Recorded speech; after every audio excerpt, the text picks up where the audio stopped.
At napakinggan po niyo lahat ang mga makata ng Manila dito sa Pilipinas. Yes. Ang susunod po natin ay magbibigay siya ng isang nakatutuwang handog. Ang amin pong pinagmamalaki at kapural upang sumilang ang isang mga makata. Ang mga makata ng Pilipinas ay kanyang binuhay sa pamagitan ng kanyang website na Manila Poetry. Yes! Yes! Wala ba? Kundi si Romy Kayabyab. Yay! Mabuhay! Maraming salamat po sa inyo. Ang aking pong babasahin, mga kasama, ito ay isang nakatutuwang tula na galing sa ating 1 in a Million Rose. Wow! So, ibig sabihin, di rin sa tutula. Ang alamat ng Pandikoko. Ang lalim! Ang lalim!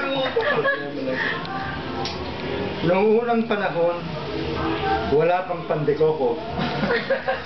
Monay lang ang meron. Pero may isang panadero Okay.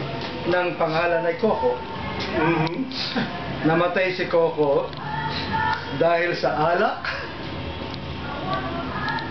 Siya'y naloko.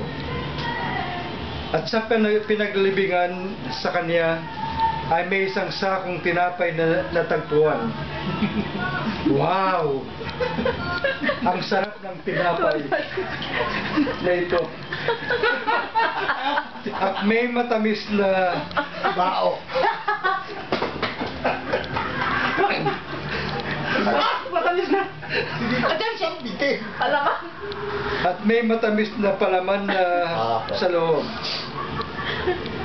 Sabi ng taong bayan, at dahil sa nakalibing dyan ay si Coco, tatawagin natin yan ng Coco John.